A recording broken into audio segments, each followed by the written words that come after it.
Hello, welcome to another section on software testing.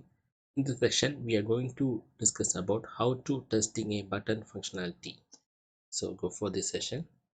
I am taking the test case prepared for testing the button functionality. So we can go to each test cases and go to how to test in application as well. I will demonstrate that well. So first test case is validate button visibility. So the steps are: navigate to the application page, and second step, check if the button is visible on the screen. So the expected result is the button should be visible to the user. So I am taking the application, and this is the login page I have taken. So it is navigating to login page, and the button is login button. You can see it is visible. So our test case is passed. So first of all, it is an open state. I am now executed, so it is in pass. Okay, so the next step is test case is verify button label.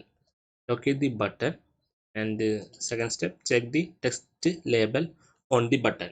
Okay, and the expected result is the button label should match the expected text. Example, submit. Here I expected is login label, so the label is, you can see it is login, so it is passed. So here also you can change the status as pass. Okay, the third test case is verify button functionality. Click on button and observe the action triggered.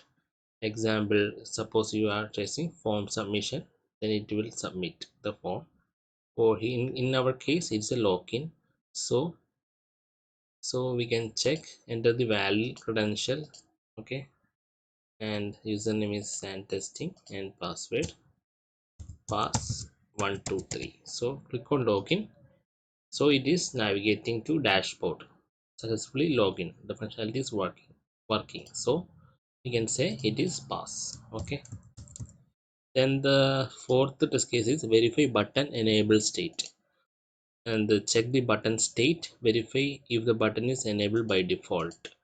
So the expected result is the button should be enabled by default unless specific conditions require it to be disabled.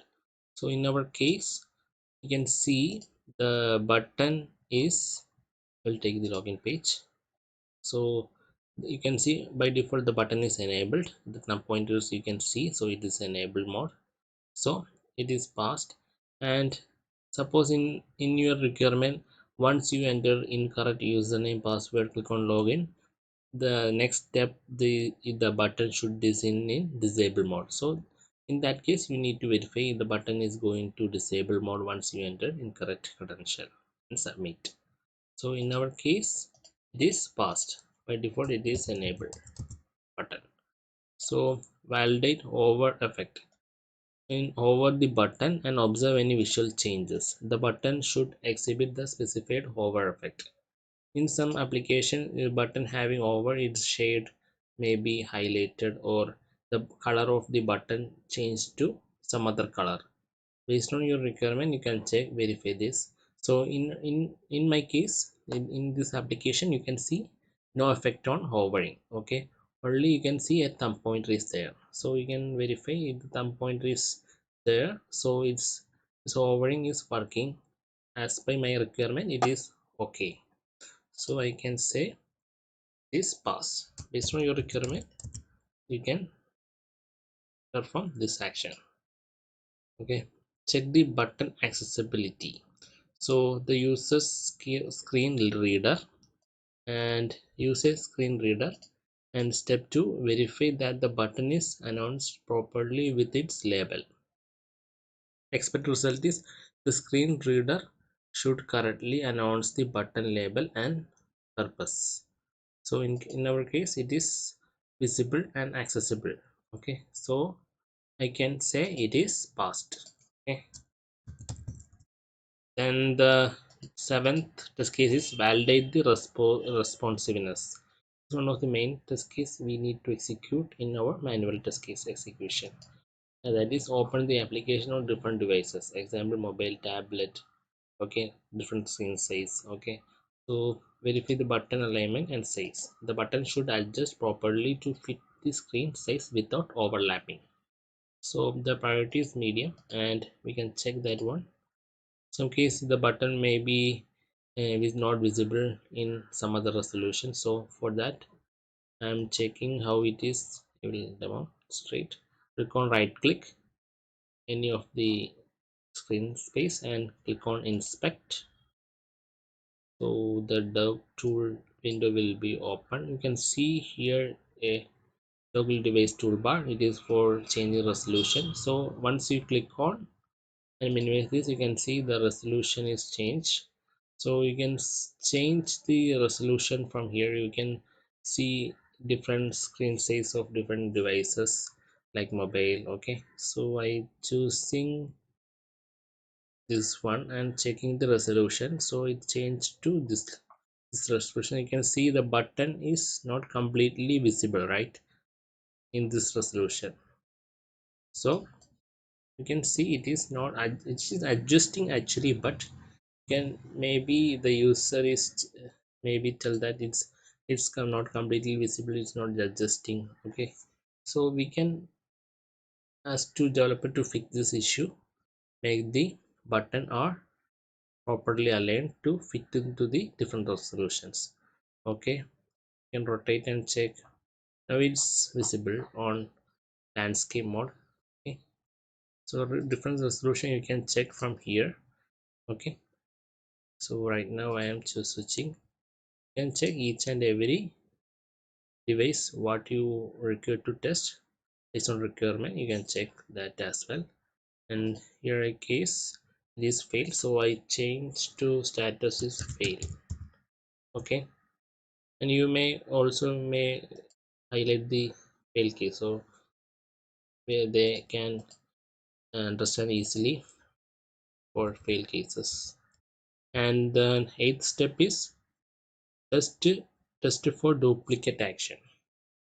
Steps are: click on the button multiple times in quick session. So observe the application's behavior. The action should trigger only once or as designed. Okay, disable after one. Okay, suppose in your application, suppose it's able to click multiple times, so it's disabled. Once submit, it should be disable mode.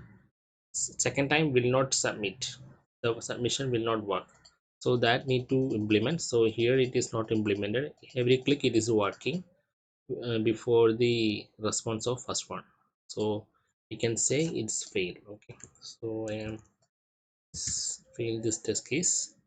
Okay, and the ninth step is validate button alignment. Open the application, check the position alignment of button on the screen. The button should be aligned according to the design specification. So you have any mock-up screen, so based on that you can specifically test the button and alignments that are correctly aligned as per the mock screen. So here it is okay, so I am say change as open into pass. Okay, and coming to the 10th step, test with the invalid condition. Ensure the invalid input in form. Attempt to click on button. That means login button. Button should not proceed or display an error message as designed.